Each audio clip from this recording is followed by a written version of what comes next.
एक बार आप लोग याद कीजिए कि एड्स का जो स्ट्रक्चर था वो क्या था। एक बार आप लोग थोड़ा सा उस नोट्स को जो है वो रिप्रोडक्टिव हेल्थ चैप्टर से आप लोग निकाल लीजिए।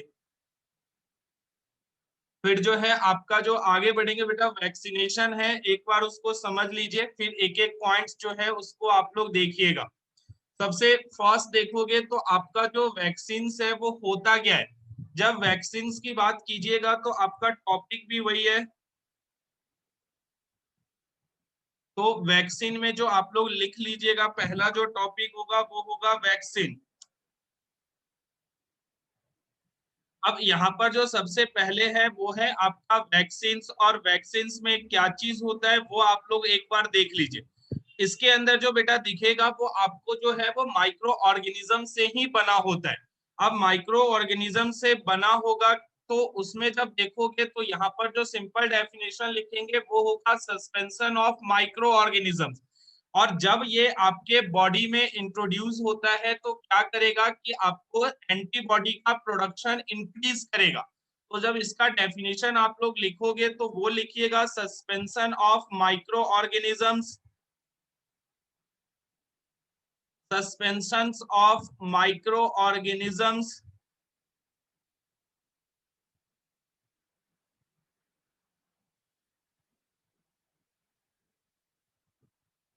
ठीक है, दैट इंड्यूसेस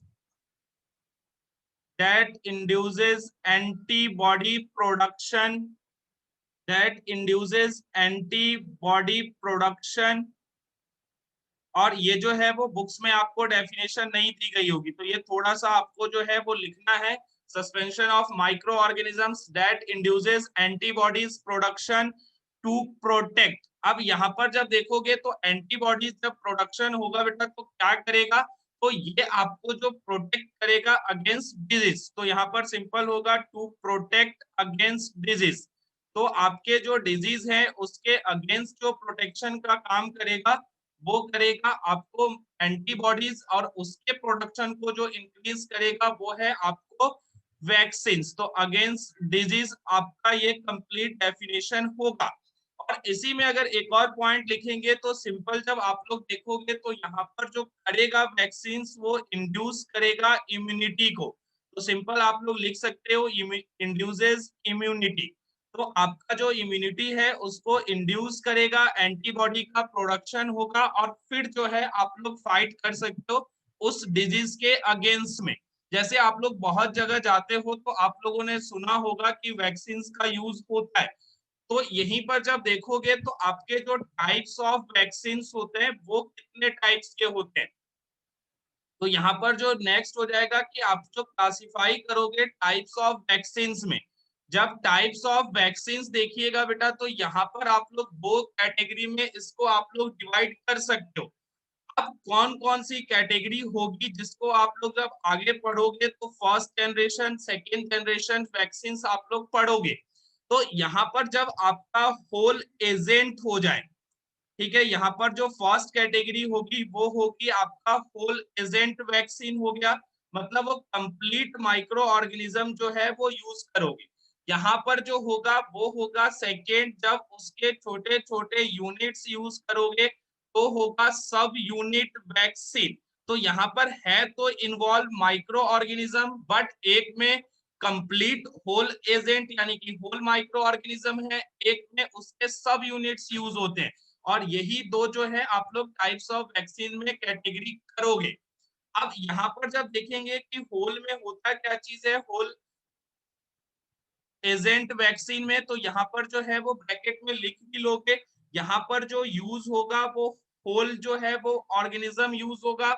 यहीं पर जो होगा वो आपका नॉन वायरोलेंट होगा, मतलब वो डिजीज कॉज आपको नहीं करेगा। नॉन वायरोलेंट माइक्रो ऑर्गेनिज्म, तो यहाँ पर आपका जो होगा वो कंप्लीट माइक्रो ऑर्गेनिज्म होगा और वो आपको डिजीज कॉज नहीं कर सकता है। तो ये जो कैटेगरी होगी वो आपका होल एजेंट वैक्सीन में होगा, जो पहला टाइप है। सेकेंड जो है वो है आपका सब यूनिट वैक्सीन।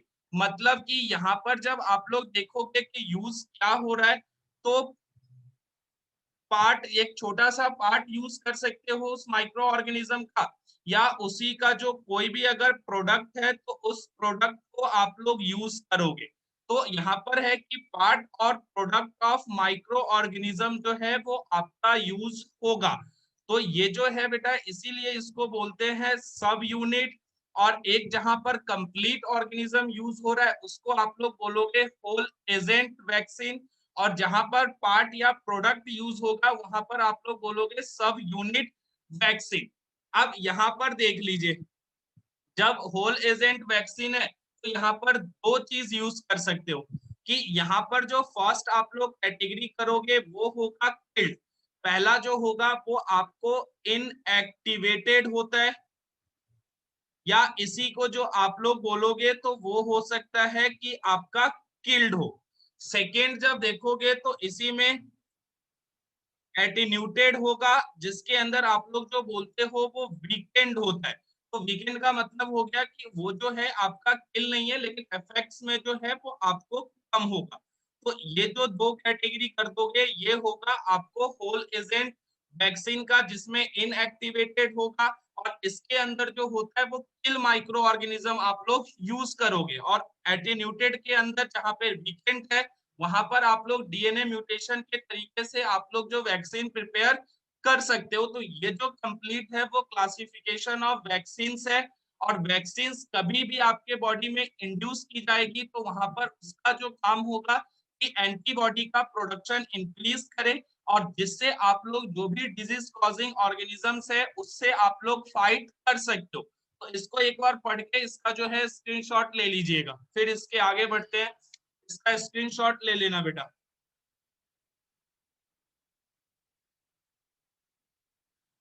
इसको एक बार देखिए और इसका स्क्रीनशॉट ले लीजिए।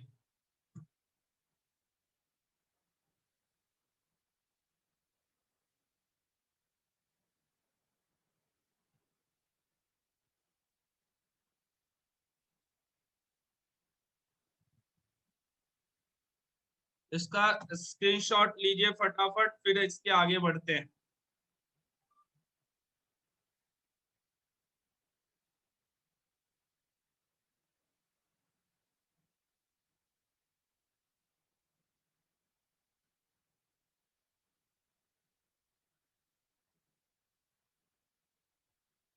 और एक चीज और है, जो लोग लॉग इन करके सिर्फ चले जाते हो ना फोन को साइड में रख के, वो लोग मत क्या करो। ऐसे लास्ट क्लास में दिखा था कि लॉग इन था बट वो आदमी वहां पर नहीं था। ये जो है ना स्कूल वाले तरीके मत अपनाओ। इतना समझ हमें आता है कि कौन लॉग इन करके बैठा हुआ है, कौन लॉग इन करके चला जाता है। थोड़ा सा उसके ऊपर वो रहा करो।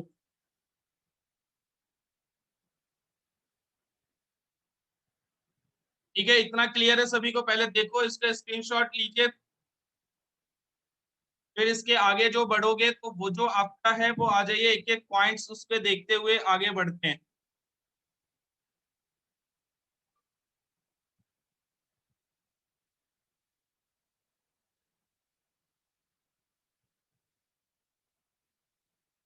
यहाँ से चलिए, यहाँ से जो होगा वो आपका वैक्सीनेशन और इम्यूनाइजेशन, ये दोनों टॉपिक्स आप लोग देखोगे। और क्लास 8 में जो आप लोगों ने पढ़ा था बेटा वो थे आपके फादर ऑफ एडवर्ड जेनर, ये चीज आप लोगों को याद होगा। तो क्लास 8 में भी जो था वो आप लोगों ने वैक्सीन जो है वो छोटे से में पढ़ा था, जिनमें एडवर्ड जेनर का नाम जो है वो आप लोगों ने पढ़ा था, और लुइस पास्चर का भी पढ़ा था। तो वो दोनों नाम भी यहाँ पर दिया गया है। अब यहाँ पर जब देखोगे बेटा तो यहाँ पर जो फर्स्ट पॉइंट है वही दिया गया है, वैक्सीनेशन और इम्यूनाइजेशन। अब वैक्सीनेशन का मतलब सिंपल है कि जो आपको कैटेगरी बताई गई कि वहां पर जो वैक्सीन है वो आपके बॉडी में इंट्रोड्यूस हो किया जाएगा, और उससे फायदा क्या है कि एंटीबॉडी प्रोडक्शन जो है आपका इंक्रीज करेगा। और इम्यूनाइजेशन है कि सिंपल आपके इम्यून को, जो इम्यून सिस्टम है उसको बूस्टअप करेगा, जिससे आपको जो डिजीज है उसके अगेंस्ट में फाइट कर सकते हो। बचपन में जब छोटे होते जन्म होता है तो देखिएगा बहुत सारे वैक्सीन उनको दिए जाते हैं। क्यों दिए जाते हैं? क्योंकि वो अब जो डिजीज है उससे खुद को प्रोटेक्ट कर सके। तो यहाँ पर जब देखिएगा तो प्रिंसिपल ऑफ इम्यूनाइजेशन और vaccination is based on the property of memory of the immune system. और मेमोरी का मतलब आप लोग समझते हो कि हमारे बॉडी में ये एबिलिटी होती है कि जब फर्स्ट टाइम अगर हमें डिजीज जो है वो इंटर करेगा तो वहां पर जो फाइट तो करेगा ही, और कुछ जो सेल्स होते हैं जिसको आप लोग memory B cells and T cells बोलते हो, वो जो है वो आपको वहां पर स्टोर होगा। अगर दोबारा से सेम पैथोजन अगर इंटर कर रहा है तो उससे वो इजिली जो है वो फाइट कर सकता है। तो यहाँ पर जब देखिएगा तो आपको जो है वो दिया गया है वैक्सीनेशन, और सारी चीजें आपको जो नीचे पढ़ाया गया था वही यहाँ पर आपको देखने को मिलेगा।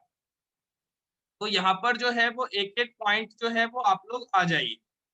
जब फर्स्ट आप लोग देखोगे तो यहाँ पर जो दिया गया है, in the preparation of vaccine, जब प्रिपेयर किया जाएगा तो क्या चीज होगा बेटा कि यहाँ पर इनएक्टिवेटेड वीकेंड पैथोजेन और antigenic protein of pathogen are introduce. तो यहाँ पर भी देखोगे तो आपको बोल रहा है पैथोजेन, यानी कि माइक्रो ऑर्गेनिज्म जो होगा वो इनएक्टिवेटेड होगा या वीकेंट होगा या एंटीजेनिक प्रोटीन्स होंगे जो आपके बॉडी में इंट्रोड्यूस किया जाएगा।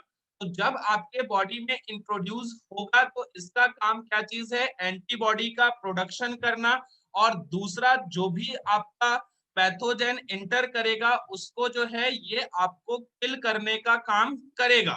तो जिससे जब देखिएगा तो antibody produce in the body against this antigen would neutralize the pathogenic agents during actual infection. जब ये आपके बॉडी में इंट्रोड्यूस हो गया तो पैथोजेनिक जो भी एजेंट है जो डिजीज कॉज कर सकता है उसको जो क्या करेगा, ये न्यूट्रलाइज का काम करेगा। तो इसीलिए वैक्सीनेशन जो है वो आपके लिए इंपॉर्टेंट होता है। वैक्सीन जब देखोगे तो आप लोगों ने जो पढ़ा था वो था कि ये क्या करेगा, तो जनरेट करेगा। जनरेट क्या करता है बेटा, तो मेमोरी सेल्स। तो यहाँ पर जब देखिएगा तो vaccine also generate memory B and T cells, जिसको आप लोगों ने ऑलरेडी पढ़ा था कि ये जब आपको डेवलप होगा तो सेकेंड जब इंफेक्शन होगा तब वहां पर ये यूजफुल हो जाता है, क्योंकि ऑलरेडी ये रिकॉग्नाइज करने में टाइम इन्वेस्ट नहीं होता है। तो वही चीज लिखा गया, B and T cells that recognize the pathogen quickly. जब मेमोरी सेल्स ऑलरेडी डेवलप होगा तो वहां पर वो क्विकली जो है वो पैथोजन को रिकॉग्नाइज करेगा। उसी के बाद जो है वो प्रोडक्शन ऑफ एंटीबॉडीज होगा और फिर आपको डिजीज नहीं होने देगा। तो वैक्सीन का ये जो है वो सिंपल सा वर्क होता है। इसी में दो साइंटिस्ट जो है वो इंपॉर्टेंट है जो आप लोगों ने बचपन में पढ़ा था। फर्स्ट जो है वो फादर ऑफ इम्यूनोलॉजी, तो ये जो है आप लोग सिंपल याद रखोगे एडवर्ड जेनर है। सेकेंड जो है वो आपका लुइस पास्चर, तो ये जो है वो आपके माइक्रोबायोलॉजिस्ट थे। तो इन्होंने जो है फर्स्ट ट्रू वैक्सीन जो है वो वीकेंट वैक्सीन जो माइक्रो ऑर्गेनिज्म से इन्होंने प्रिपेयर्ड किया था, और वो जो था वो आपको जो देखने को मिलेगा वो था चिकन कॉलरा के लिए। तो ये जो दो नाम है वो आप लोग याद रखोगे। तो यहाँ पर फर्स्ट है कि आपका जो वैक्सीन फादर ऑफ इम्यूनोलॉजी जो बोलते हो वो होगा बेटा कि आपका जो स्मॉल पॉक्स के लिए फादर ऑफ इम्यूनोलॉजी आपके होंगे एडवर्ड जेनर, और सेकंड जो है वो लुइस पास्चर। ये दो साइंटिस्ट का नाम याद रखोगे।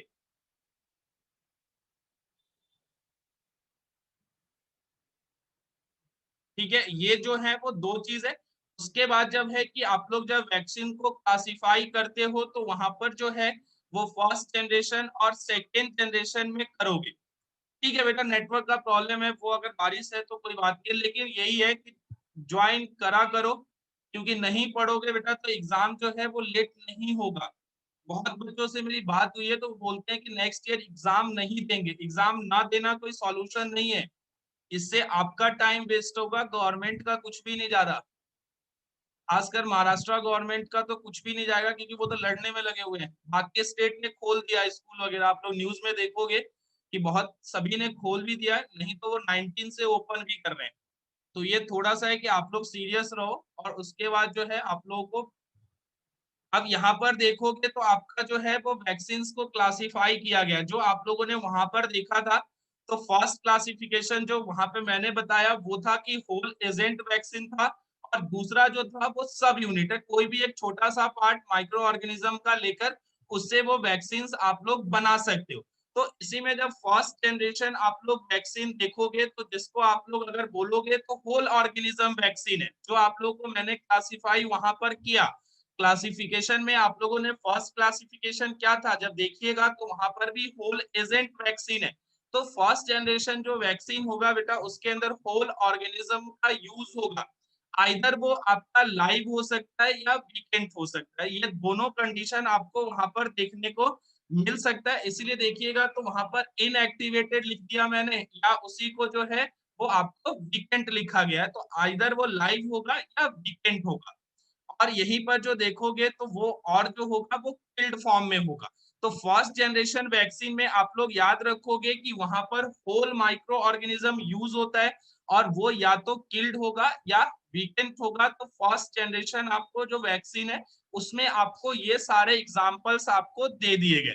तो स्मॉल पॉक्स है, पोलियो के लिए है, इसी में बीसीजी हो या इन्फ्लुएंजा है, वैक्सीन आर द एटेन्यूएटेड। तो ये जो है वो फर्स्ट जनरेशन है। और ये जो फर्स्ट जनरेशन है एटेन्यूएटेड का मतलब यहाँ पर जो देखोगे तो ये लिख भी दिया गया है, वीकेंट का एग्जांपल है। सेकेंड जब देखोगे तो वैक्सीन अगेंस्ट टाइफाइड है, रेबीज है, कॉलरा है, साल्क पोलियो है, ये जो होगा वो आपको किल्ड टाइप का होगा। तो यहाँ पर जो क्लासिफिकेशन है वो वैक्सीन का ही है। जब आप लोग फर्स्ट जो इनएक्टिवेटेड बोला गया था तो इसी में आप लोगों को मैंने जो लिखा था वो इनएक्टिवेटेड है। यहाँ पर वो क्या करते हैं, केमिकल्स का यूज करके, जैसे अगर केमिकल एक नाम बताया जाए तो फॉर्मेलिन है जो किल करने में काम आता है, तो वहां पर आपको किल्ड कर देंगे और फिर आपके बॉडी में इंट्रोड्यूस किया जाता है। तो यहाँ पर आपको फर्स्ट जनरेशन वैक्सीन ये वाला है जिसमें किल्ड या वीकेंट यूज करोगे। इसी में जब देखोगे तो सेकेंड जनरेशन है, सेकेंड जनरेशन में मैंने क्या बोला कि वहां पर आपको subunit of microorganisms use होता है। यहाँ पर देखिएगा वही चीज दिया गया, these are subunit vaccine. अब सब यूनिट में जो है बेटा वो उसका जो भी माइक्रो ऑर्गेनिज्म यूज हो रहा है उसका कोई भी पार्ट आप लोग यूज कर सकते हो। अगर सीलिया है, फ्लैजला है, उसका भी पार्ट आप लोग यूज कर सकते हो। तो इसीलिए यहाँ पर इसको जो है वो सब यूनिट बोला गया है। तो यहाँ पर जो देखोगे तो consisting of definite protein antigens होगा, जिसमें आप लोग देख सकते हो टेटनस ऑफ डिप्थीरिया के लिए यूज होता है। और ये जो बनेगा बेटा वो होता है रिकॉम्बिनेशन प्रोटीन कंपोनेंट।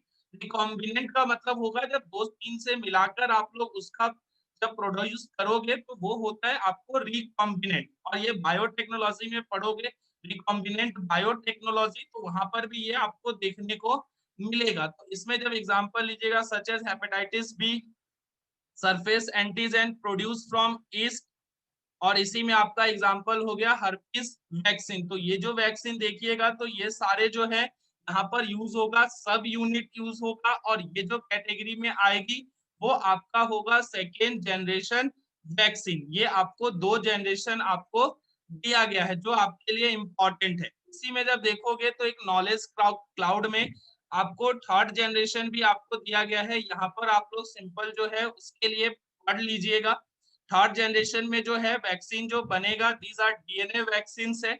यहाँ पे जब डीएनए का यूज होगा तो डीएनए वैक्सीन है। और ये जो यूज होगा made up of plasmid that been genetically engineered to produce one और two specific proteins.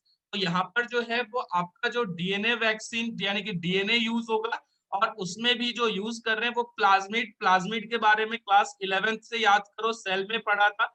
Extra DNA जो होता है वही आपका प्लाज्मिड होता है, तो यहाँ पर इसका यूज करेंगे। इसी में जब देखोगे तो इंट्रोड्यूस जो किया जाता है वो vaccine DNA is injected in the cells of the body. तो यहाँ पर आपको डीएनए आपको जो है वो इंट्रोड्यूस किया जाएगा, where the host cell reads DNA and synthesize pathogen proteins। तो यहाँ पर वही डीएनए इंट्रोड्यूस करोगे, रिकॉग्नाइज होगा और आपको सिंथेसिस ऑफ पैथोजेन प्रोटीन्स देखने को मिलेगा।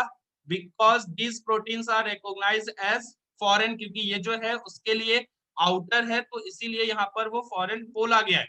इसी में जब देखिएगा तो the immune system Altered and range of immune response is triggered. तो ये जो वैक्सीन होते हैं जिसके अंदर आपको डीएनए यूज होगा और उसी में जो है वो प्लाज्मिड जो बात कर रहे हैं, तो यहाँ पर जो होगा बेटा वो होगा आपको थर्ड जनरेशन वैक्सीन, जिसके अंदर आपको जो है वो हेपेटाइटिस बी जो है आपको एग्जाम्पल में दिया गया है। तो यहाँ पर ये तीन जनरेशन की आपको जरूरत नहीं है, आप लोग दो जनरेशन याद रखोगे जिसमें होल ऑर्गेनिज्म है और दूसरे में सब यूनिट है जब ये दो याद रहेंगे तो भी आपका काम चलेगा। थर्ड जनरेशन से आपको उतना मतलब नहीं होता है, वो सिलेबस में नहीं होता है।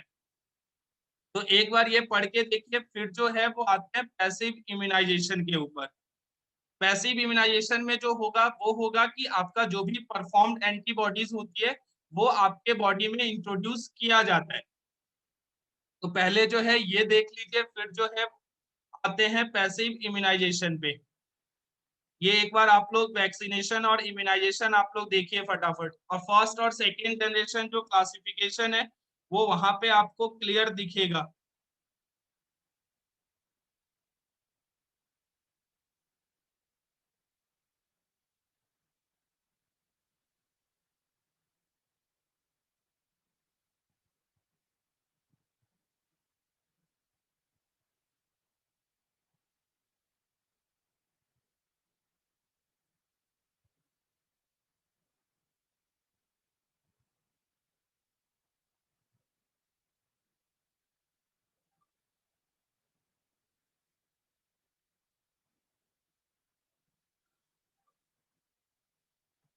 इसको एक बार पढ़ के देखिए, फिर आते हैं पैसिव इम्यूनाइजेशन पे।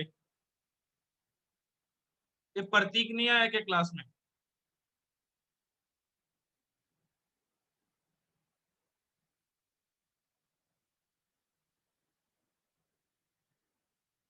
इसको फटाफट देखिए, और इसके आगे जब बढ़े, एड्स का जो है बेटा वो डायग्राम याद रखोगे रिप्रोडक्टिव हेल्थ से, यहाँ पे बनाएंगे नहीं, ये चीज याद रखो। एड्स जो है इसके जब आपका पैसिव इम्यूनाइजेशन होगा तो लिम्फोइड टिश्यू वगैरह पढ़ेंगे, तो वहां पर आपको ये चीज देखने को मिलेगा कि एड्स का जो है वो स्ट्रक्चर जो है वो ऑलरेडी मैंने रिप्रोडक्टिव हेल्थ में आपको पढ़ा दिया था। ओके, अब यहाँ पर देखिए बेटा, जब भी आप लोग बात करते हो ना पैसिव इम्यूनाइजेशन की, तो पैसिव इम्यूनाइजेशन होगा वो सबसे फर्स्ट जो पॉइंट है वो याद रखोगे, when performed antibodies are injected to provide quick response। अब यहाँ पर जो है वो ऑलरेडी जो है वो आपको परफॉर्म जो है वो एंटीबॉडीज होगा, जिसमें आप लोग के बॉडी में अगर इंट्रोड्यूस किया जाता है तो आप उससे जल्दी से जल्दी रिकवर हो सकते हो। इसी में एक जो है वो एग्जाम्पल भी आपको दिया गया है, जैसे कि यहाँ पर जब देखिएगा तो इन 1891 का जो केस है जिसके अंदर ये साइंटिस्ट इन्वॉल्व थे, तो ये भी इन्होंने भी बेटा ये सेम तरीके से अपनाया था कि यहाँ पर उन्होंने परफॉर्म्ड यूज किया था। वो कैसे किया था, वो एक लिटिल गर्ल का कंडीशन देगा जिसके अंदर उन्होंने सिप का जो है वो क्लॉट जो है वो इंट्रोड्यूस किया था, तो वो उसके ऊपर बाद में आते हैं। लेकिन पैसिव इम्यूनाइजेशन में होगा कि जो भी आपके परफॉर्म एंटीबॉडीज होगी वो आपको इंट्रोड्यूस किया जाएगा, जिससे आप लोगों का क्विक इम्यून रिस्पॉन्स देखने को मिलेगा। तो इसी को जब आप लोग बोलते हो तो it is called as passive immunization. अब इसी में जब एग्जांपल लीजिएगा तो परफॉर्म्ड है, तो यहाँ पर if a person injected with some deadly microbes as a tetanus, तो यहाँ पर जब आप लोग टेटनस का भी कंडीशन देखोगे तो यहाँ पर परफॉर्म्ड एंटीबॉडीज होंगे। तो यहाँ पर जो आपको देखने को मिलेगा टेटनस के कंडीशन में कि to which quick immune response is required, we need directly inject performed antibodies और एंटी टॉक्सिन। जब यहाँ पर आप लोग परफॉर्म एंटीबॉडीज और एंटी टॉक्सिन यूज कर रहे हो तो यहाँ पर सिंपल क्या चीज होगा कि वहां पर आपको क्विक रिस्पॉन्स देखने को मिलेगा और उस डिजीज से आप लोग जल्दी से जल्दी रिकवर हो सकते हो। जब आप लोग स्नेक बाइट का कंडीशन देखते हो तो भी वही चीज होता है। स्नेक बाइट में क्या चीज होता है, वहां पर जाओगे हॉस्पिटल्स में, अगर किसी के साथ ये होता है तो वहां पर वो परफॉर्म्ड एंटीबॉडीज इंजेक्ट करते हैं, जिससे आपको जो है वो रिकवरी में जल्दी से जल्दी आपको रिकवरी देखने को मिलता है। तो even in case of snake bite में भी आपको जो दिया जाता है वो पैसिव इम्यूनाइजेशन होता है, जो ऑलरेडी आपका परफॉर्म्ड एंटीबॉडीज होता है। इसी में जब देखोगे तो वहीं पर है कि किसके लिए दिया जाता है, तो स्नेक वेनम के लिए दिया जाता है, वो चीज आपको यहाँ पर दे दिया गया। अब यहाँ पर जो देखोगे तो फर्स्ट टाइम इस तरीके से हुआ था वो जो है वो आपका 1891 में हुआ था। अब यहाँ पर जो है ये जो था बेटा वो आपका ऐसा नहीं था कि उनको मालूम था, ये सिर्फ उन्होंने जो है एक तरीके से ट्राई किया था, बट वो सक्सेसफुल हो गया था। इसीलिए यहाँ पर देखिएगा तो यहाँ पर ये डेयरिंग स्टेप किया गया, मतलब ये उनको कंफर्म नहीं था बिल्कुल भी कि अगर ऐसा वो करेंगे तो ये चीज हो सकता है, लेकिन जब उन्होंने किया तो उनको उससे रिकवरी अच्छी खासी देखी गई, तो इसीलिए यहाँ पर जो बोला है एग्जाम्पल आपको दिया गया है। तो हुआ क्या था बेटा, एक लिटिल गर्ल थी was taken which added to growing understanding of immunology। ये समझने के लिए ये आपका डेयरिंग स्टेप लिया गया। तो उसके अंदर जो देखेंगे तो एक लिटिल गर्ल थी जिसके अंदर आपको जो है वो डिप्थेरिया की प्रॉब्लम थी, ये आपको सिंपल एक लिटिल गर्ल का कंडीशन दिया गया है। उसके जो फिजिशियन थे, फिजिशियन एमिल वॉन बेरिंग जो थे वो उनके फिजिशियन थे। उन्होंने क्या किया था कि inject infected a ship with diphtheria bacteria. जो उन्होंने क्या किया कि जो डिप्थेरिया बैक्टीरिया है उस उन्होंने वो इंजेक्ट कर दिया आपके शिप में। जब शिप में इंजेक्ट किया बेटा तो उन्होंने कुछ टाइम के लिए वेट किया। वेट करने के बाद उन्होंने क्या देखा कि when withdraw some blood from the sheep, और यहाँ से ब्लड उन्होंने, क्योंकि यहाँ पर जो था वो डेयरिंग स्टेप था, उनको मालूम नहीं था, पता नहीं था, फिर भी उन्होंने किया। तो डिप्थीरिया जो इन्फेक्टेड एजेंट है वो शिप के बॉडी में इंजेक्ट कर दिया। अब आप लोग ये सिंपल समझ सकते हो कि वहां पर उसको भी वो इन्फेक्ट करेगा। तो फिर क्या किया कि उन्होंने ब्लड वहां से निकाला, ब्लड में से सेपरेट कर लिया and separate serum by allowing it to clot. तो यहाँ से उन्होंने सीरम जो है वो आप लोगों का अलग कर लिया और उसको जो है वो आपका कुछ टाइम बाद क्लॉट हो गया। जब उसी में जब देखोगे तो ये जो सीरम उन्होंने अलग किया था वो क्या किया कि जो पेशेंट थी, जो वो गर्ल थी, उसके अंदर उन्होंने इसको इंजेक्ट कर दिया। जब इंजेक्ट किया बेटा तो नॉर्मली क्या चीज देखा गया कि वहां पर जो वो गर्ल थी वो आपको रिकवर कर गई। तो यहाँ पर भी देखिएगा तो ये जो है वो परफॉर्म्ड जो है वो एंटीबॉडीज का कंडीशन है, क्योंकि ये ऑलरेडी शिप के बॉडी में जो है ऐसा एजेंट है जिससे वो आपको प्रोटेक्ट कर सकता है। तो ये जो एक डेयरिंग स्टेप लिया गया, उस लिटिल गर्ल को डिप्थीरिया से प्रोटेक्ट भी हो गया, और उसी में यहाँ पर जो इंजेक्ट किया गया था वो सीरम था। तो ये जो है a new method of treatment has been discovered. तो यहाँ से उन्होंने एक नया मेथड ऑफ डिस्कवर कर दिया कि ट्रीटमेंट जो है इस तरीके से पॉसिबल है, और ये भी जो है वो आपको पैसिव इम्यूनिटी के लिए होता है, पैसिव इम्यूनिटी है। और जो जिन्होंने फिजिशियन जिन्होंने किया था उसको इस चीज के लिए नोबेल प्राइज जो है वो आपको दिया गया था। तो इसमें जो है वो परफॉर्म्ड एंटीबॉडीज जो गर्ल को डिप्थेरिया था, डिप्थेरिया कॉजिंग एजेंट सिप में इंजेक्ट कर दिया, वहां से ब्लड लिया, सीरम को उन्होंने आपको सेपरेट किया, क्लॉट होने दिया, और फिर वो गर्ल में उन्होंने इंजेक्ट कर दिया। तो गर्ल्स जो जो लड़की थी जिसमें इन्फेक्शन था वो ड्रामेटिकली जो है वो रिकवर कर गई। जब रिकवर कर गई तो ये भी एक जो है वो आपको जो है वो देखने को मिला कि मेथड ऑफ ट्रीटमेंट जो है यहाँ से वो डिस्कवर हुआ, और इसी काम के लिए जो नोबेल प्राइज है वो उन जो फिजिशियन थे उनको ये चीज दी गई थी। तो यहाँ पर ये जो है वो आपका पैसिव इम्यूनाइजेशन है। तो एक बार इसको देखिए फिर इसके आगे बढ़ते हैं। इसको फटाफट यहाँ पे देखिए फिर इसके आगे बढ़ा जाए।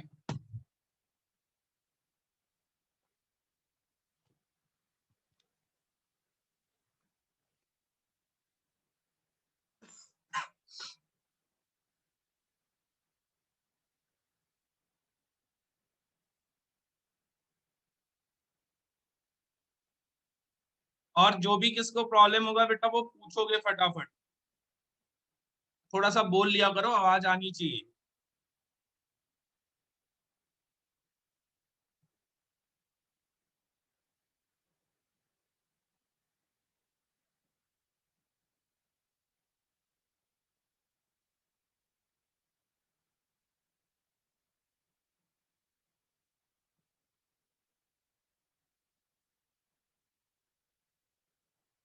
इसमें एलर्जी के बारे में पढ़े, बहुत लोगों ने एलर्जी के बारे में सुना होगा, किसी के चीज के लेकर एलर्जी होती है। खासकर जो लोग मेट्रो सिटीज में होते हैं वो आपको अगर होम टाउन मतलब कि अगर विलेज में शिफ्ट होते हैं तो उनको भी प्रॉब्लम होती है। और एलर्जी का सिंपल सा जो मीनिंग निकाल के आप लोग लाते हो कि किसी भी चीज के लिए आपकी बॉडी जो है वो सेंसिटिव हो जाए।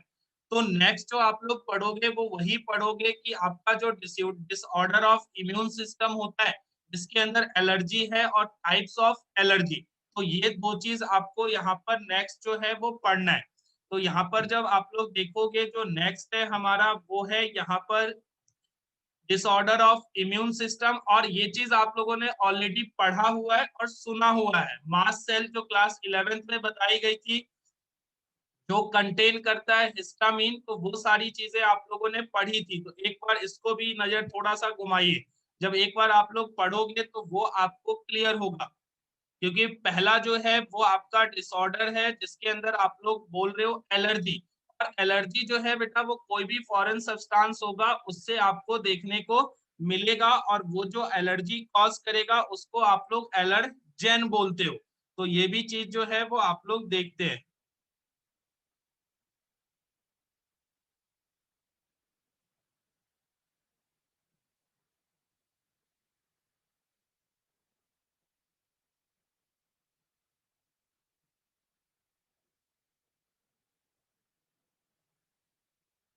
करण बेटा, ये जो हेपेटिक पोर्टल सिस्टम है ना, एक सेकंड रुक जाइएगा, इसी के क्लास के लास्ट में जो है ना मैं बता दूंगा।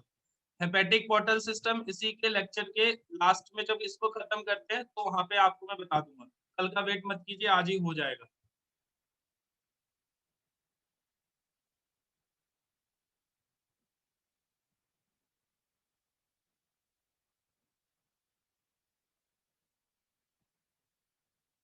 इतने के बाद बेटा जो नेक्स्ट है वो आ जाइए आप लोग, डिसऑर्डर ऑफ इम्यून सिस्टम। पहला जो है वो एलर्जी आपको दिया गया है। इस बारे में आप लोगों ने डिस्कशन बहुत बार किया है कि किसी भी चीज को लेकर आपको एलर्जी हो सकता है।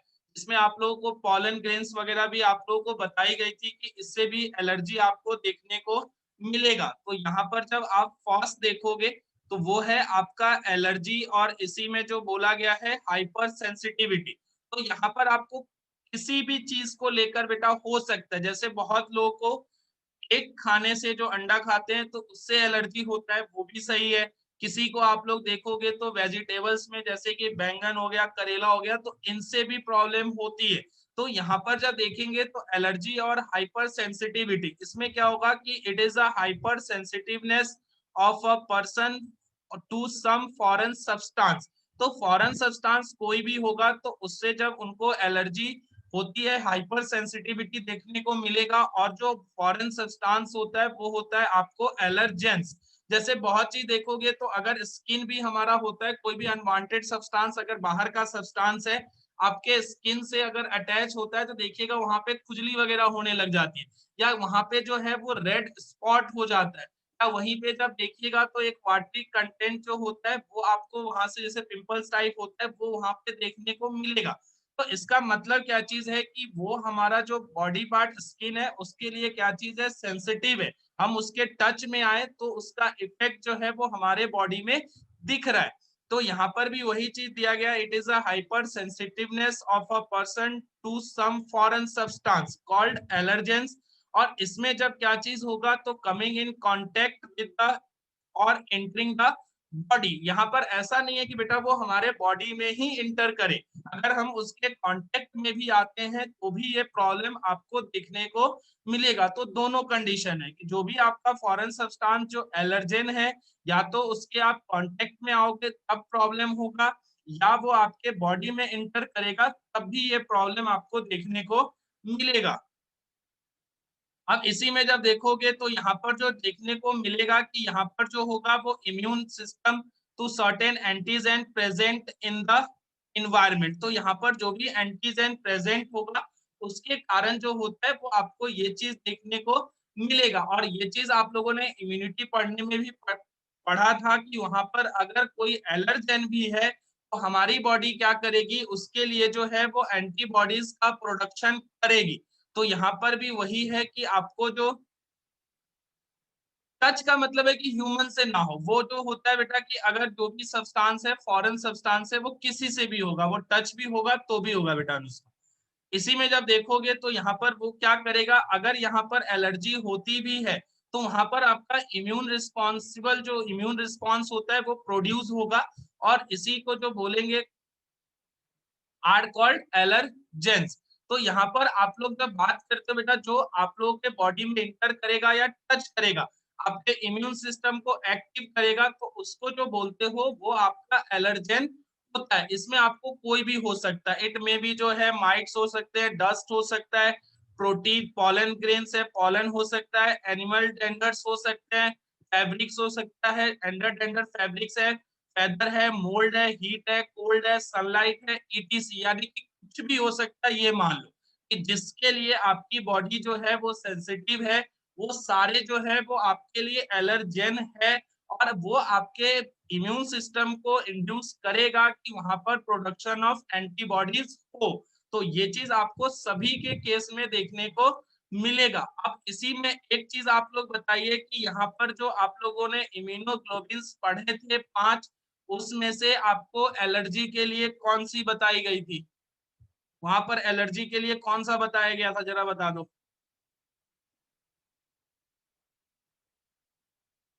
एलर्जिक रिएक्शन के लिए कौन सा इम्यूनोग्लोबिन बताया गया था? याद करो, 5 पढ़े थे ना, 5 थे आपके पास, कौन सा था?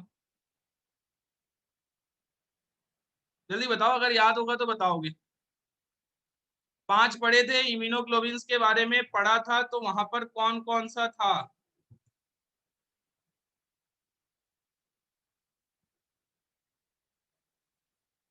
IgG टाइप नहीं था बेटा प्रिया, वो जो था वो आपका IgE टाइप का था। ठीक है, तो यहाँ पर जब देखोगे तो यहाँ पर कॉज है antibodies produce against these allergens are IgE type का होता है, क्योंकि IgE टाइप जो होगा जब आपको एलर्जी होगी तब जाकर आपको देखने को मिलेगा।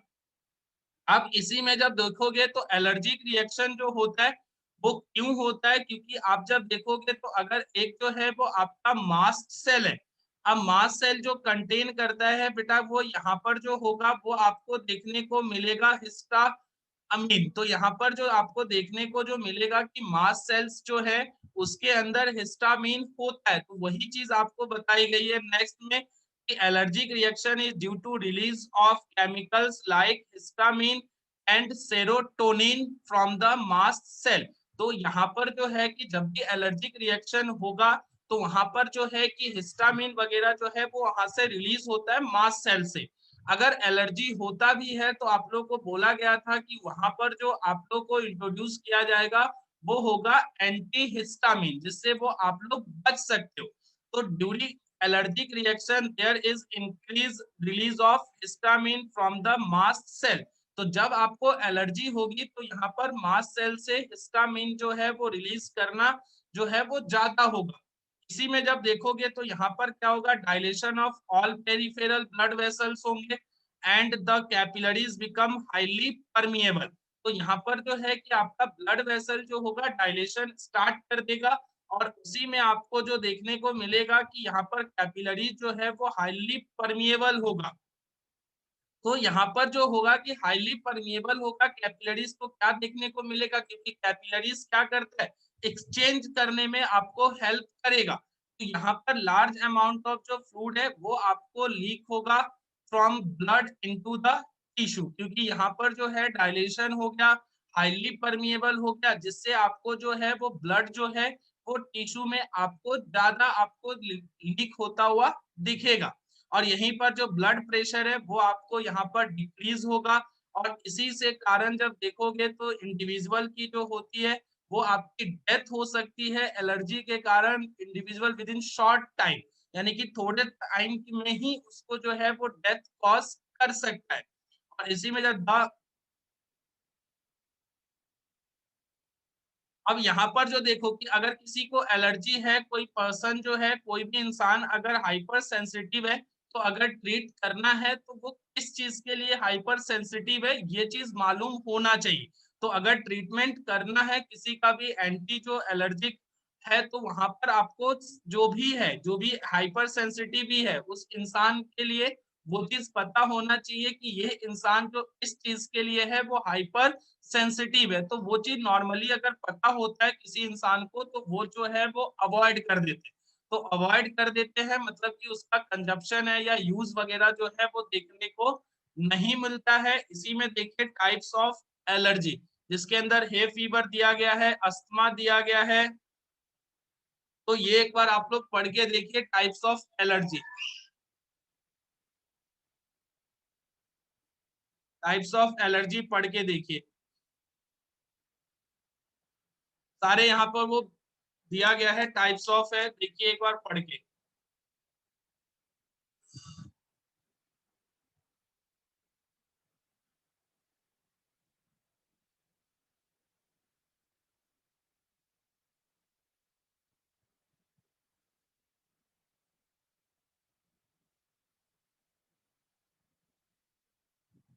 इसको एक बार पढ़ के देखिए।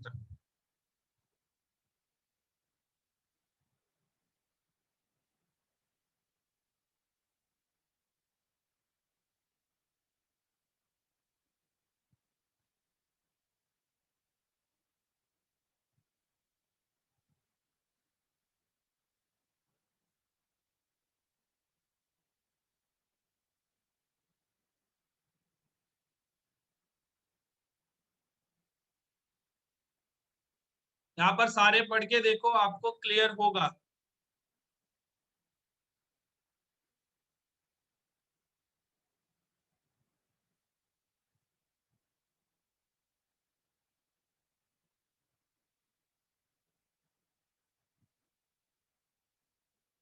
यहाँ पर फर्स्ट देखोगे तो आपका जो दिया गया है वो दिया गया है हे फीवर के बारे में।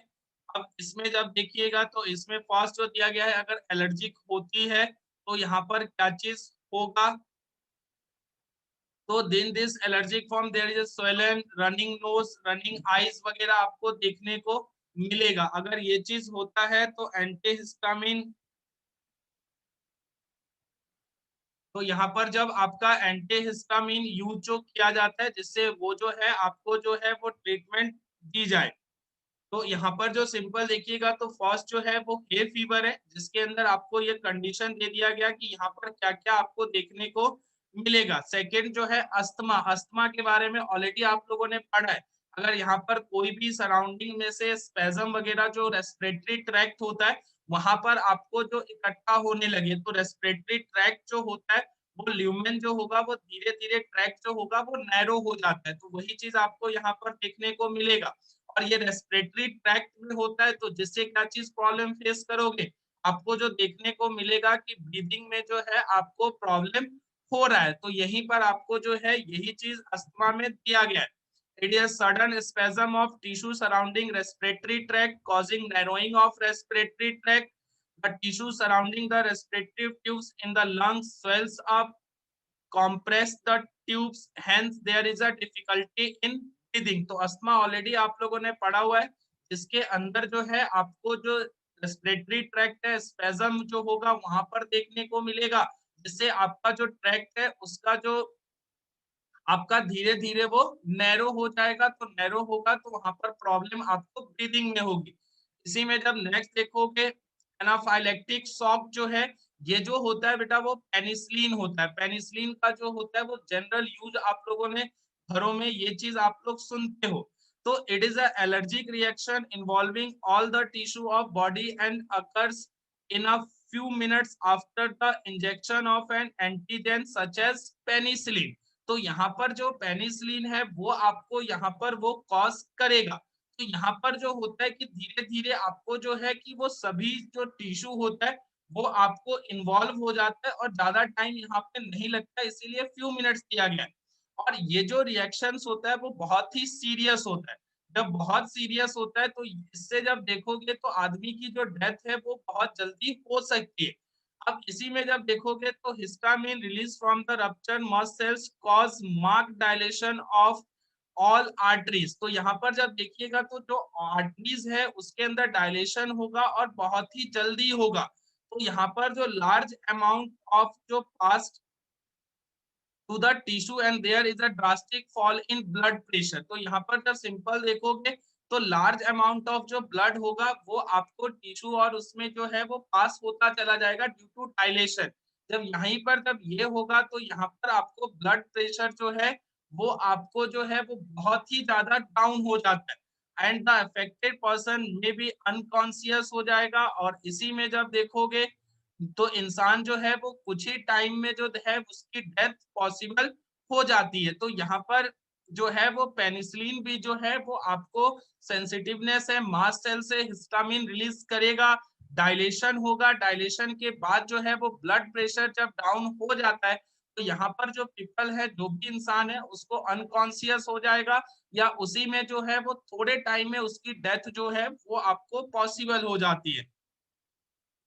इजेमा देखिएगा तो यहाँ पर जो होगा वो स्किन बिकम्स रेड हो जाएगा, अपीयरेंस ऑफ मिनट डिस्टर्स हो जाएंगे, जो आप लोग पिंपल टाइप्स स्किन पर देखते हो वो चीज आपको यहाँ पर देखने को मिलेगा। अब यहीं पर जब देखोगे तो अगर सिम्टम्स जो होता है वो एलर्जी के, तो क्या क्या होता है, तो sneezing, watery eyes, running nose, difficulty in breathing, जो ऑल आप लोगों ने ऊपर देखा वो सारे सिम्टम्स यहाँ पर दिया गया है। ट्रीटमेंट क्या चीज होता है बेटा, तो यहाँ पर जो ड्रग्स यूज करते हो वो एंटीहिस्टामिन यूज होता है, एडेलिन का यूज करते हो और स्टेरॉइड्स का यूज करते हो, जो आपको क्विक जो है वो रिस्पॉन्स जो है वो प्रोवाइड करेगा। तो यहाँ पर जो है वो ट्रीटमेंट है, सिम्टम्स है, प्लस आपको टाइप्स ऑफ एलर्जी है। और यहाँ पर एलर्जी में सिंपल याद रखना है कि यहाँ पर आपको किसी भी चीज से हाइपर सेंसिटिवनेस हो सकता है, वो कोई भी चीज हो। तो एक बार इसको पढ़कर देखो, इससे ज्यादा इसके अंदर आपको कुछ नहीं पढ़ना।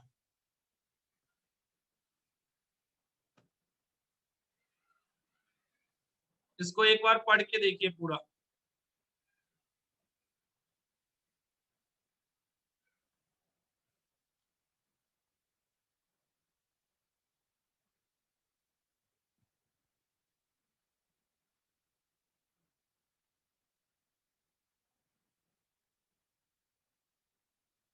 यहाँ पर इसको पढ़ के देखिए, हाँ ना बोलते चलना बेटा।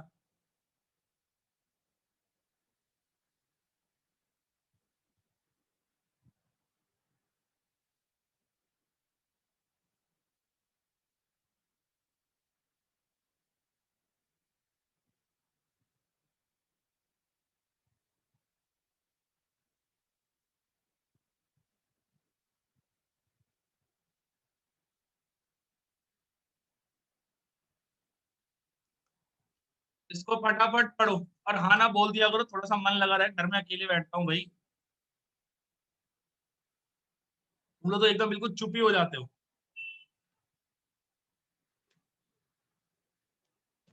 इसको पढ़ के देखो, जितने लोगों रिजल्ट आता है तो मैं बताता हूँ, रिजल्ट का ना साइट ही नहीं खुल रहा, ओपन नहीं हो रहा। ओके, आई प्रिया बेटा, आईजी ए नहीं होता, आईजी ई होता है। 5 में से आईजी ई है वो जो आप लोगों को एलर्जी के कंडीशन में दिया गया है। इसी में एक चीज और भी है बेटा कि आप लोग जब है ना, क्वेश्चन एक थोड़ा सा सोचना है कि आपके जो आरबीसी वगैरह जो होता है, आरबीसी के ऊपर स्पेशली एंटीजन प्रेजेंट होता है, प्लाज्मा में एंटीबॉडीज प्रेजेंट होती है। ये आप लोगों ने जब ब्लड के बारे में पढ़ा था तो वहां पर आपको पढ़ाया गया था।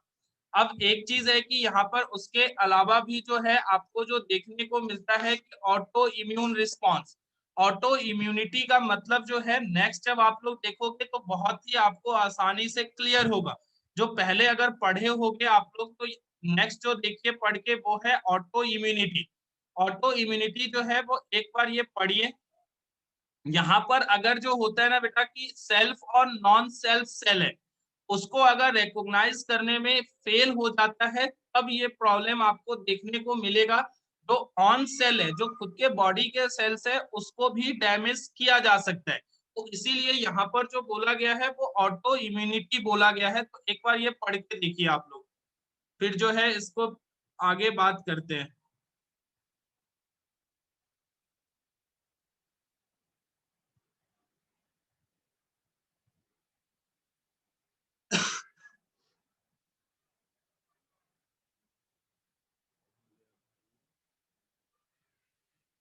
एक बार इसको पढ़ के देखिए।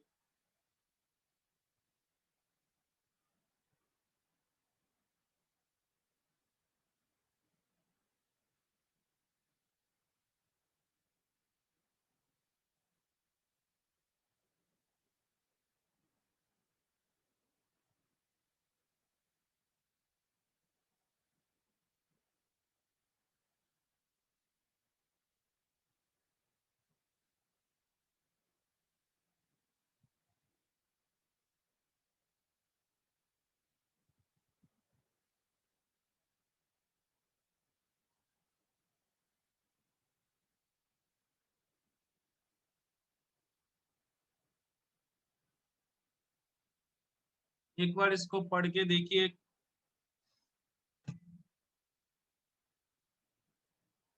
सिंपल लिखा गया है कि हायर बॉडी रेट्स की बात कर रहे हैं यहाँ पर, जब आपको होगा तो मेमोरी बेस्ड होता है।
इसमें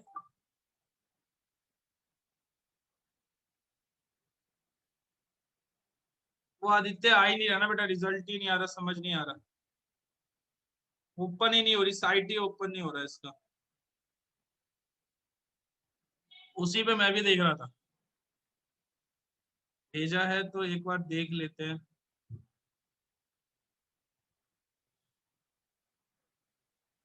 32।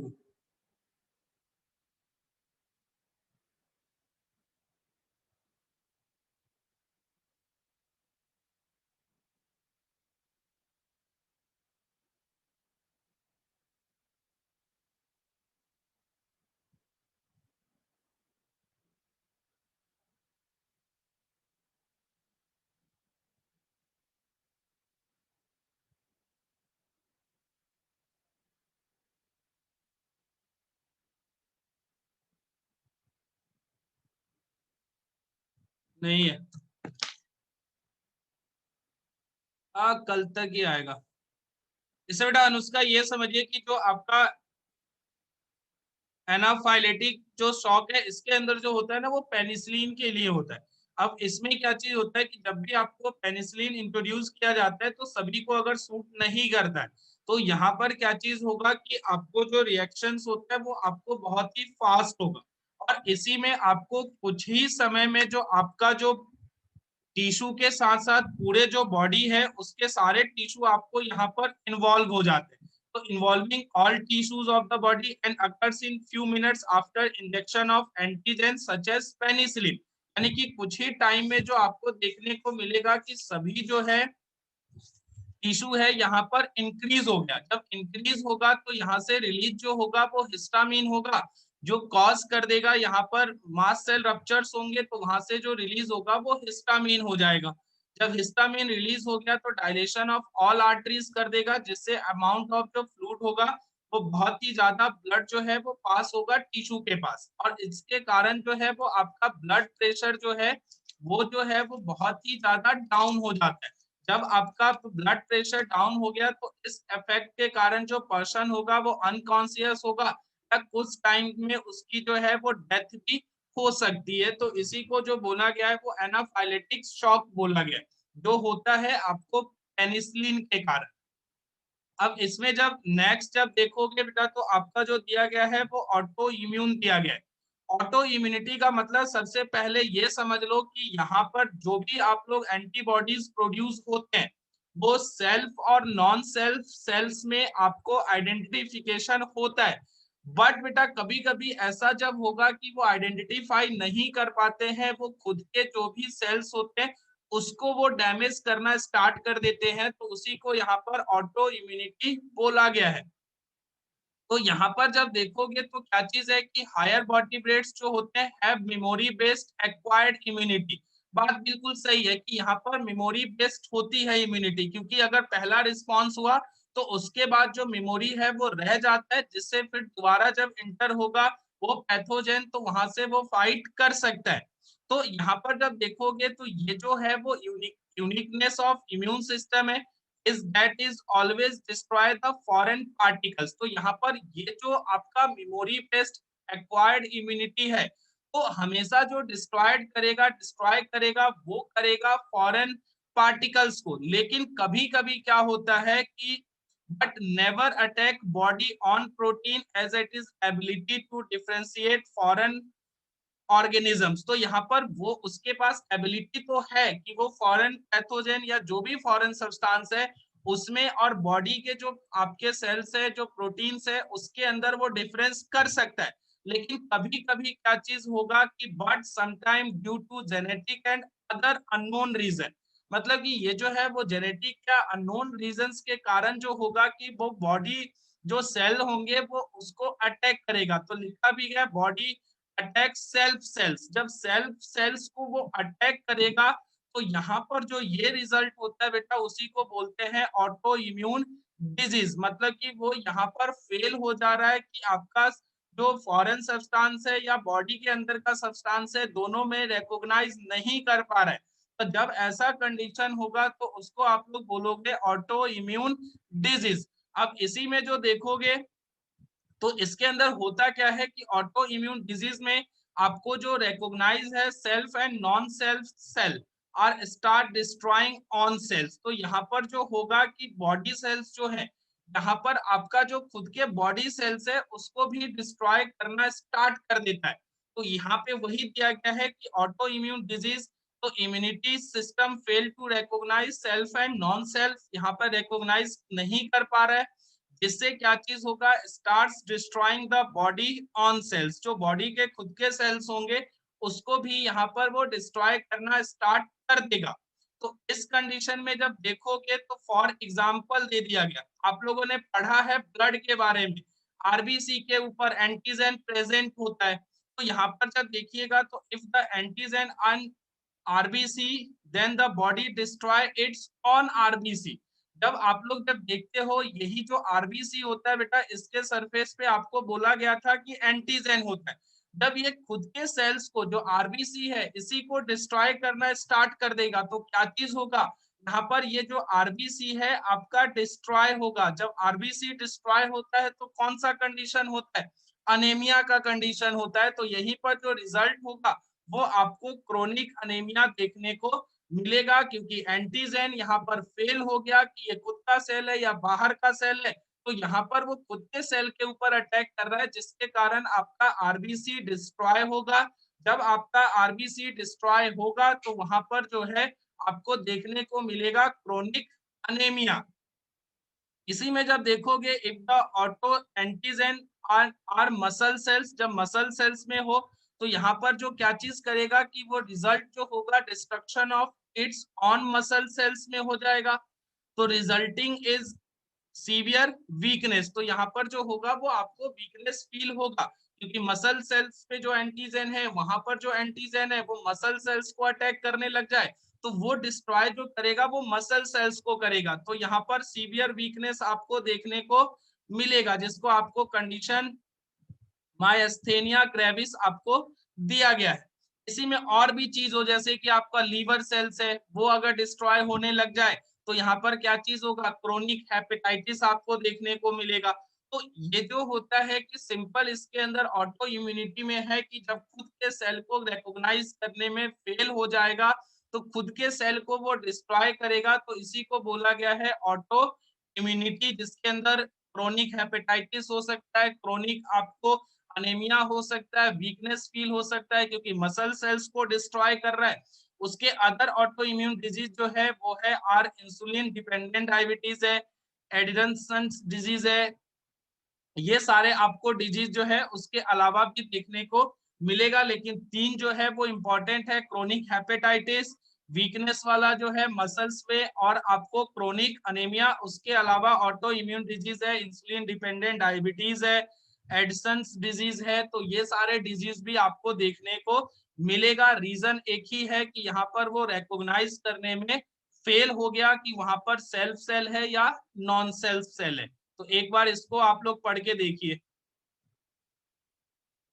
अगर यहाँ पर ये क्लियर होगा तो ऑटो इम्यूनिटी का मतलब समझ लो। अगर ये खुद के जैसे आरबीसी है, सिंपल, अगर कुछ भी दिमाग में आए तो आरबीसी तो पता है। आरबीसी के ऊपर क्या चीज होता है, एंटीजन होता है। तो एंटीजन अगर खुद के सेल को डिस्ट्रॉय करने लग गया तो क्या होगा, वहां पर ऑटो इम्यूनिटी देखने को मिलेगा। और जब आरबीसी डिस्ट्रॉय होगा तो एक ही चीज हो सकता है, वो है अनेमिया।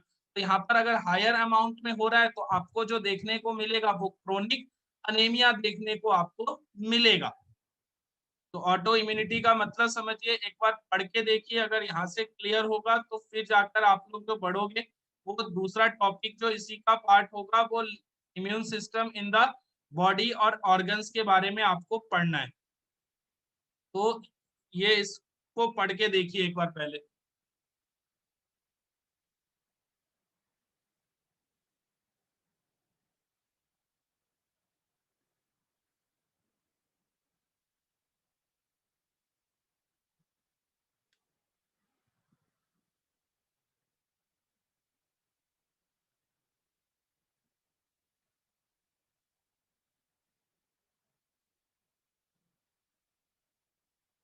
हाँ बेटा, कोई दिक्कत नहीं। एनसीईआरटी में एग्जांपल कम दिया तो उसको याद रखिएगा, बट ये अगर जरूरत लगे तो कॉपी में लिख लेना। सिर्फ अगर जरूरत है तो लिखिएगा, नहीं तो हटा भी देना, कोई जरूरत नहीं है। बट हो सकता है ये चीजें इसलिए यहाँ पर आपको दे दी गई है। अगर एनसीईआरटी में नहीं होगा एग्जांपल्स हटा दीजिएगा, कोई बात नहीं। इसी में जब देखोगे तो आपसे जो बात करते बेटा कि आप लोगों ने लिम्फोइड टिश्यू वगैरह के बारे में इम्यूनिटी में पहले भी पढ़ाया गया है कि क्या क्या वहां पर होता है। तो यहाँ पर जो है वो एक एक पॉइंट्स में आप लोग पढ़ के देख लीजिए। पहला है immune system in the body. तो इम्यून सिस्टम जो होता है वो किससे बना होता है, तो यहाँ पर जो है वो पहले ही आपको बताया गया कि लिम्फोइड ऑर्गन्स होंगे, टिश्यूज होगा, सेल्स होगा, सॉल्युबल मॉलिक्यूल्स होंगे लाइक एंटीबॉडीज। और इम्यून सिस्टम का काम क्या होता है, रिकॉग्नाइज करेगा, रिस्पॉन्ड करेगा, जो भी फॉरेन एंटीबॉडीज होती है, जो फॉरेन सब्सटेंस होगा उसको वो रिस्पॉन्ड करेगा। और इसी में जब देखोगे तो जब आपका ऑर्गन ट्रांसप्लांटेशन होता है तो वहां भी ये चीज इन्वॉल्व होगा। उसी में आपको एलर्जिक रिएक्शन होता है तो भी ये सारी चीजें आपका इम्यून सिस्टम इन्वॉल्व होता है। तो फर्स्ट जब यहाँ पर देखोगे तो वो है आपको लिम्फोइड ऑर्गन। जब लिम्फोइड ऑर्गन की बात कीजिएगा तो यहाँ पर जो लिम्फोइड ऑर्गन है इसके अंदर आप लोग फर्स्ट जब देखोगे, यहाँ पर जो आपको देखने को मिलेगा कि यहाँ पर जो भी सेल्स होते हैं बेटा वो यहाँ पर आपको ओरिजिन होगा, मैचुरेशन होगा, पॉलिफिरेशन होगा ऑफ लिम्फोसाइट्स अकर। तो यहाँ पर आपको जो सिंपल है कि लिम्फोइड ऑर्गन्स कौन से हैं, जहां पर ओरिजिन होगा वहीं पर आपको देखने को मिलेगा मैचुरेशन होगा और वहीं पर होगा पॉलिफिरेशन। तो लिम्फोसाइट्स अकर, और ये जो होता है वो आपके दो टाइप्स के होते हैं। फर्स्ट जब देखोगे तो यहाँ पर जो होगा वो आपका प्राइमरी लिम्फोइड ऑर्गन है, और दूसरा जो होता है वो आपको सेकेंडरी लिम्फोइड ऑर्गन होता है। तो यहाँ पर जब फर्स्ट प्राइमरी की जब बात कीजिएगा तो those organs where immature lymphocytes differentiate into antigen specific lymphocytes. मतलब कि यहाँ पर जो आपका प्राइमरी लिम्फोसाइट्स ऑर्गन होता है वहां पर आपको डिफरेंशिएशन देखने को मिलेगा। और कौन सा होता है, तो बोन मैरो और आपका थाइमस होता है। तो दोनों जगह पे आपको जो है सिंपल याद रखोगे तो वहां पर आपको डिफरेंशिएशन देखने को मिलेगा। Bone marrow is the main lymphocytes organ where all blood cells including lymphocytes are produced. तो यहाँ पर आप लोगों को पहले भी पढ़ा था कि बोन मैरो में जो होता है वो प्रोडक्शन ऑफ ब्लड सेल्स होता है, including lymphocytes are produced and concede as the, देखिए यहाँ पर जो है वो आपको बोला गया था कि जो आपका बोन मैरो है, जो आप लोग लिखते हो बी लिम्फोसाइट्स, ये चीज बोला गया था पहले ही क्लास में।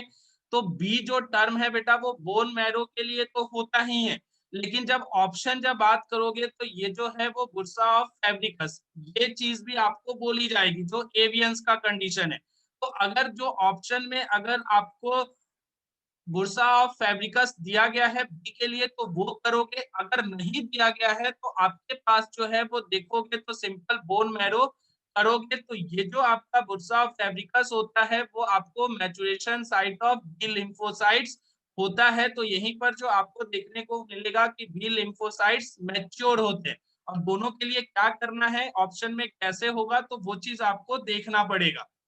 और सेकेंड जो है वो थाइमस है, जो लोब्ड ऑर्गन होगा, लोकेटेड कहाँ होता है तो हार्ट रीजन में, बीनीथ द ब्रेस्ट बोन होगा जिसको स्टर्नम बोलते हो।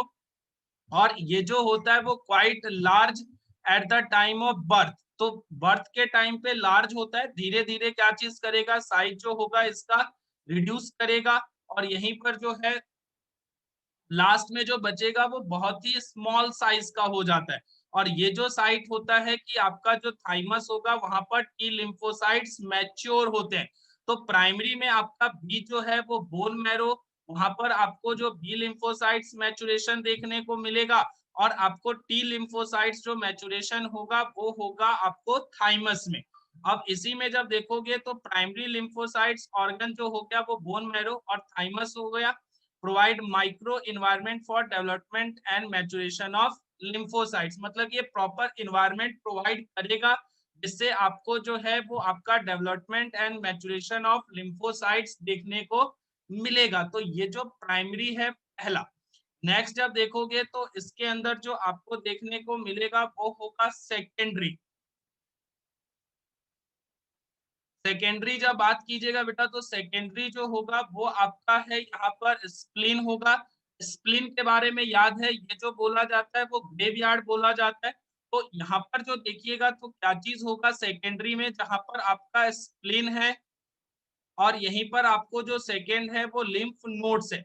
आफ्टर मैचुरेशन जब बी लिम्फोसाइट्स आपके मैच्योर हो गए, क्योंकि वो थाइमस और बोन मैरो में हो रहा था, तो यहाँ पर जब देखिएगा तो after maturation B and T lymphocytes कहाँ माइग्रेट करेगा थ्रू ब्लड, तो वो कर जाएगा वेस्कुलर एंड लिम्फेटिक सिस्टम पे टू सेकेंडरी लिम्फोसाइट्स ऑर्गन, मतलब कि प्राइमरी में मैच्योर हुआ उसके बाद वो मूवमेंट करेगा ब्लड के थ्रू आपके सेकेंडरी लिम्फॉइड ऑर्गन्स के पास, which provide site of interaction. तो इंटरएक्शन जो होगा वो किससे होगा तो वो एंटीजन से होगा।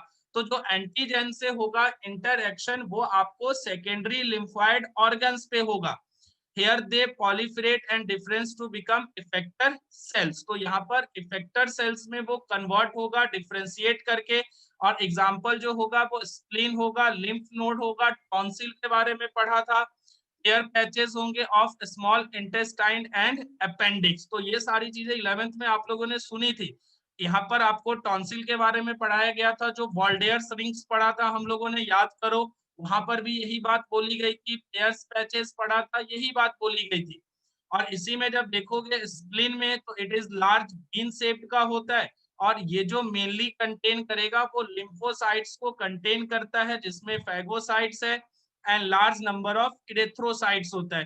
अब इसी में जब देखोगे तो it act as filter of blood, trapping बॉन्ड माइक्रो ऑर्गेनिज्म उसको ट्रैप कर लेगा। Spleen also has a large reservoir of RBC. तो यहाँ पर जब देखिएगा तो रिजर्वर ऑफ आरबीसी है, इसीलिए क्लास 11th में जो बोला गया था इसको हम लोगों ने बोला था ग्रेव यार्ड ऑफ आरबीसी। तो ग्रेव यार्ड क्यों बोला गया था, ऑलरेडी जो है हम लोगों को ये चीज वहां पर बता दिया गया था।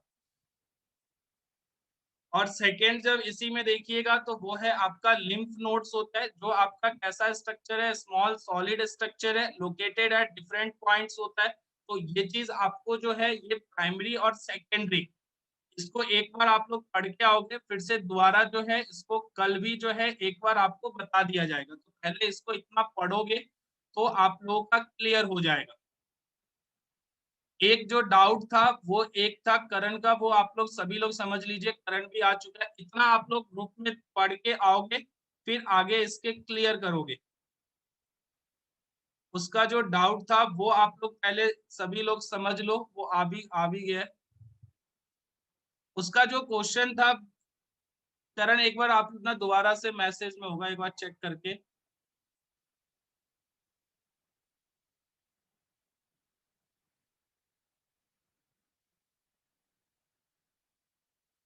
एक से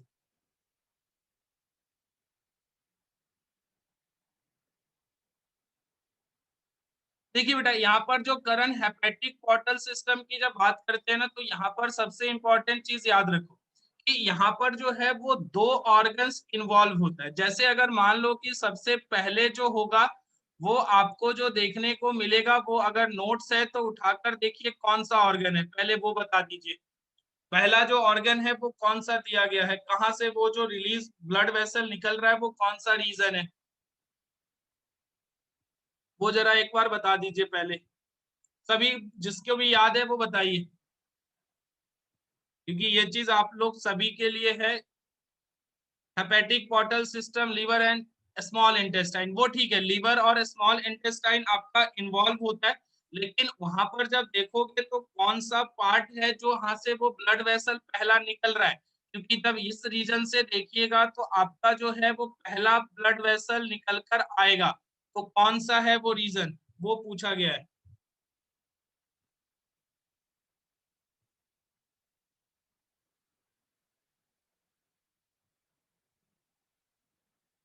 हेपेटोसाइट्स तो ठीक है, हेपेटोसाइट्स तो लीवर सेल को बोलते हैं, उसका तो कोई लेना देना ही नहीं है। वहां पर हेपेटिक पोर्टल सिस्टम में ये आपको जो बोला गया था वो ऑर्गन कौन सा था। यहाँ पर जब फर्स्ट देखोगे तो आप लोग जो बात कर रहे थे वहां पर देखिए डायग्राम में आपको हार्ट दिया गया होगा। जब हार्ट से बात करोगे तो यहाँ से जो रिलीज निकल कर आता है वो आपको दिया गया है आर्टरी। अब यहाँ पर जो देखोगे तो आर्टरी जो होता है बेटा वो हमेशा ब्लड वेसल में, आप लोगों ने सेकेंड चैप्टर जो है उसी का, आर्टरीज होगा, फिर डिवाइड होकर ये जो कन्वर्ट होता है वो आपके कैपिलरीज में होता है। कैपिलरी से फिर क्या बनता है, आपको वेन बनता है। यही चीज होता है ना, पैटर्न तो यही है। अब यहाँ पर जो आर्टरी से देखोगे तो यहाँ पर क्या चीज होगा, आपको डिवाइड करके क्या चीज में कन्वर्ट होगा, तो यहाँ पर जो होता है वो होता है कैपिलरीज। और यहाँ पर पहला डिवीजन है, इसीलिए यहाँ पर इसको बोला गया है फर्स्ट सेट ऑफ कैपिलरीज, पहला डिवीजन हो गया। और यहाँ पर जो ऑर्गन होगा वो कौन सा ऑर्गन होता है, यहाँ पर जो ऑर्गन होगा बेटा वो लीजिएगा तो आपका स्मॉल इंटेस्टाइन है। स्मॉल इंटेस्टाइन क्यों है, स्मॉल इंटेस्टाइन क्यों दिया गया है, क्योंकि यहाँ से जो भी आपको एब्जॉर्ब होगा वो यहाँ पर आपको जो है वो एक्सचेंज देखने को मिलेगा। तो स्मॉल इंटेस्टाइन में ही एब्जॉर्प्शन होता है, क्योंकि चैप्टर ये डाइजेशन में किया गया है। तो यहाँ से जो है वो सिंपल आपको एंटर कर जाएगा। जब एंटर करेगा तो ये जो है वो फिर से जो कंबाइन कर जाएगा, तो क्या फॉर्म कर लेगा बेटा, तो ये जो फॉर्म करेगा वो जब देखोगे तो वहां पर आपको दिया गया होगा कि ये जो फिर से आपको रीज्वाइन करके जो फॉर्म कर रहा है वो कर रहा है वेन का फॉर्मेशन। ठीक है, वेन जो है वो फिर से जो आपको देखने को मिलेगा आगे की तरफ मूवमेंट करेगा, और यहाँ पर फिर से जो एब्जॉर्ब हुआ था वो पहुंच जाएगा आपके लीवर के पास। तो यहाँ पर ये फिर से डिवाइड होगा, तो यहाँ पर जो बनेगा वो सेकेंड सेट ऑफ कैपिलरीज होगी। तो यहाँ पर जब देखिएगा तो आपको जो दिखेगा वो सेकेंड सेट ऑफ कैपिलरीज आपको देखने को मिलेगा। और यहाँ पर क्या चीज होगा, पहले में लोडिंग हुआ है, अगर बोला जाए तो कैपिलरीज में स्मॉल इंटेस्टाइन से लोड हुआ है, लेकिन ब्लड जो कैपिलरीज है वो लीवर के पास अनलोड होगा। मतलब यहाँ पर भी आपको एक्सचेंज होगा, क्योंकि लीवर में जाकर जो भी एक्स्ट्रा चीजें हैं जाकर स्टोर हो जाता है। तो यहीं पर जो देखोगे तो ये जो वेन आपका फॉर्म हुआ है जहां पर आपको फिर से डिवाइड हो रहा है, इसी को बोलते हैं हम लोग हेपेटिक हेपेटिक पोर्टल वेन। और हेपेटिक पोर्टल वेन क्यों बोल रहे हैं, क्योंकि यहाँ पर जो ये वेन है वो कहाँ जा रहा है, आपको लेकर जा रहा है वो लीवर के पास जा रहा है। और लीवर के लिए क्या टर्म यूज करते हैं, तो हेपेटिक करते हैं। और ये फिर से जब आपका रीज्वाइन होगा तो क्या बन जाएगा, फिर से यहाँ पर ये आपको वेन बनकर पहुंच जाएगा हार्ट के पास। तो ये एक सिंपल डायग्रामेटिक दिया गया है। और हेपेटिक में जो आपको देखने को मिलेगा जो पोर्टल वेन है, यहाँ पर आपको 2 सेट्स ऑफ कैपिलरीज फॉर्म होगा, जिसमें आपको पहला जो है ये वाला स्मॉल इंटेस्टाइन के पास है, सेकेंड जो है आपको लीवर के पास है। इस वेन को हेपेटिक पोर्टल वेन बोलते हैं, क्योंकि ये जो लेकर जा रहा है वो लीवर के पास जा रहा है। इसके अलावा भी इस तरीके का आप लोगों ने ट्रांसपोर्ट जो है वो सेकेंड चैप्टर थर्ड चैप्टर में देखोगे, बॉडी फ्लूइड्स एंड सर्कुलेशन में भी ऐसा बहुत सारा आपको दिया गया है। तो एक बार इसको बोलिए बेटा, यहाँ पर कहाँ नहीं समझ आया करण?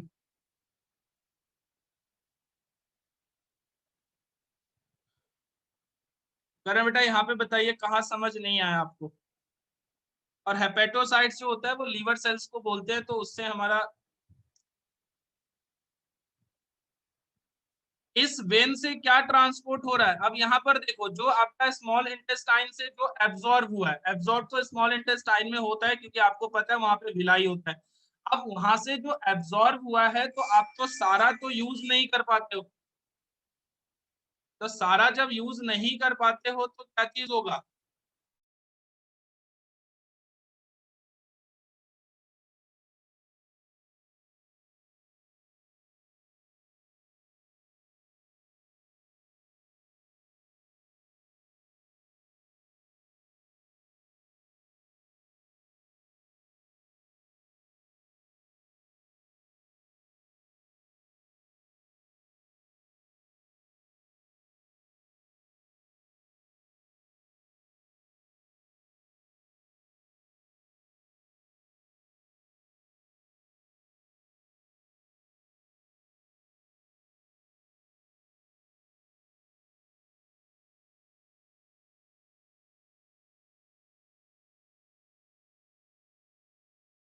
मिलेगा वो है कि यहाँ से जो एब्जॉर्ब हुआ है वो आपको इंटर करेगा ब्लड वेसल में, दोबारा से वो क्या करेगा, लीवर के पास जाकर रिलीज कर देता है।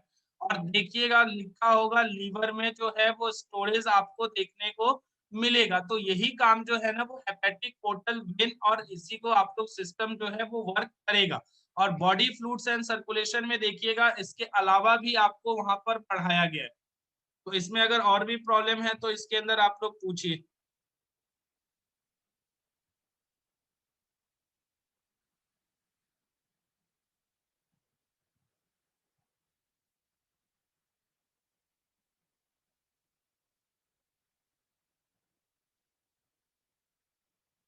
ओके, क्लियर है बेटा? करण कंफर्म हो? करण क्लियर है बेटा? ओके।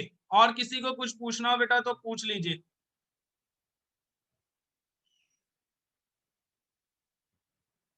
या इसका सिंपल डेफिनेशन भी वहां पर दिया गया होगा, टू सेट ऑफ कैपिलरीज का फॉर्मेशन हो जिसमें भी होगा, उसको आप लोग ये चीज टर्म दे देते हो। चलिए, इसमें अगर किसी को प्रॉब्लम नहीं है बेटा तो आप लोग लेफ्ट कर सकते हो।